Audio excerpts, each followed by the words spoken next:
What's up, Sports Talk Detroit? Craig here. It's been a minute since we've gotten a Pistons video, and now I'm going to throw a bunch of videos coming at you day by day, and they are all going to be talking about Jerami Grant and the different trade possibilities. There are a ton of rumors out there, but for this video, it's a little bit of a primer, and I'm going to tell you why I think the Detroit Pistons need to trade Jerami Grant. It's almost a foregone conclusion right now that he's going to be traded around the NBA. I'm not so convinced. I'm really not so convinced that the Pistons are set on trading him because he made a commitment to him with that 3-year contract. I understand what you're saying. It's a contract. But this one felt different. When Jerami Grant got to come here, it was for a purpose. It was to help turn things around. I don't know if it was to help turn things around in the middle of that, even early stages, a year and a half in, to be shipped out. I don't know what that looks like. And I also don't know if Jerami Grant is decided, you know what, I'm fine. I want to be back on a contender or not. Remember, he willingly left a contender to come play for the Detroit Pistons, who he knew were going to be a rebuild, to do exactly what he did, improve as a basketball player. And he did that. And that's why I like Jerami Grant. He proved that he can be a scoring threat outside of just a number 4 guy, just a 3-and-D player. He can be more than that. He is more than that, and that's what makes him so attractive to other teams. The other reason I think we need to trade him right now is because he's got that thumb injury, which has not deterred any team so far. But I'm going to add a little something else. Here's my semi-hot take of the video. We need to trade Jerami Grant before he plays another game in a Pistons uniform.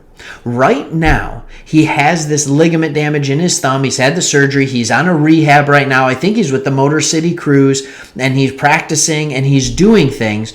But his trade value is still at an all-time high.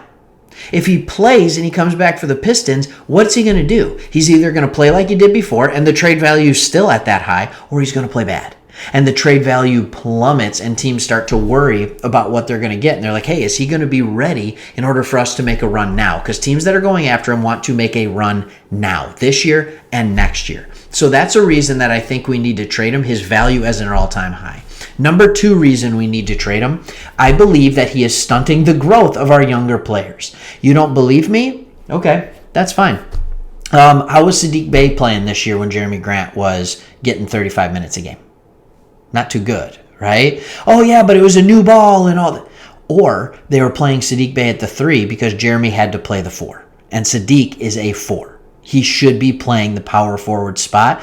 It allows him to be the quicker one in the matchup usually. Saddiq Bey is not a quick player, but it allows him as a 4 to get those mismatches in a good way and get open shots because power forwards naturally are not going to close out as fast as 3s will. How about Hamidou Diallo? How's he been playing since Jerami Grant got hurt? Has he emerged as a good player? Sure, he can't shoot. We understand that. But has he emerged as a great defensive player? And he's proven that with minutes come responsibility. And I like to say this, with opportunity, in other words, with minutes comes truth. With opportunity comes truth. You notice how I didn't say growth? I didn't say growth. And I do understand that with opportunity comes growth, but more so comes truth. If you get a guy that can play in a natural position for him for extended minutes, you get to see what he actually is. We're not seeing that with Jerami Grant on the team right now because it makes some guys play out of position or go to rules that we don't necessarily want them in. All right, 3rd reason that we need to trade Jerami Grant. It's been rumored that any team he's traded to, he also wants an extension. Now, he has the rest of this year on his contract and next year. Those are both at $20 million. But he wants a 4-year, $112 million extension. He's 28, I believe, right now. I think he's 28. He might be 27. But by the time he starts that contract, he'll be 29 years old.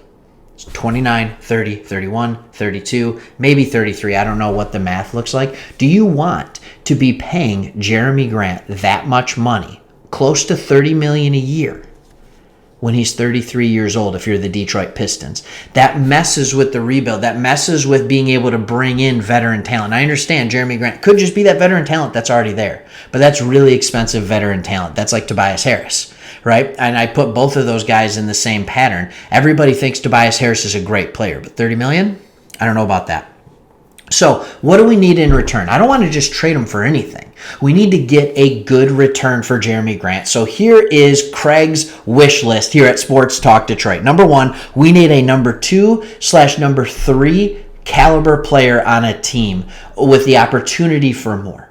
So what I mean by that is when we trade, we need to trade for young talent, for someone that I believe could be a number 2 or number 3 scoring threat down the line. Young talent. We're going to see some of these trades that offer young talent and some of these trades that they just don't. They just don't. And those are the ones you're going to see me quickly going off of. All right? That's it. Or I would substitute in here someone who already is a number 3 threat at a greater position of need, say center. Anyways, we'll talk about that in a second. Number 2, cap space. How nice would it be to get another a player on a 1-year contract so that next year we have even more cap space? We already have quite a bit. It would be great to have even more. Remember, we got that Blake Griffin contract coming off the books. Let's go. All right, but it would be nice to have even more. So if you can trade for someone that has 10, 15 million on their contract that will then end up being dead cap, or not dead cap, but not count against the cap next year, let's go. That'd be fantastic. And my third wish list is a draft pick. This is actually probably the smallest of my 3. I'm not as worried about the draft pick because if you're trading him to a contender, you're likely going to get a draft pick in the 20s. And I don't think that that's something that is even close to thinking about worth for him. Think about it. If you're trading Jerami Grant and you're getting a guy in the 20s, like what are the chances when you draft someone in the 20s? There's a slim chance that they'll even be a starter. So you need to understand what you're looking at here. We need to get a young, high caliber, high potential player, a draft pick, yes, and then we need to clear some cap space. All right?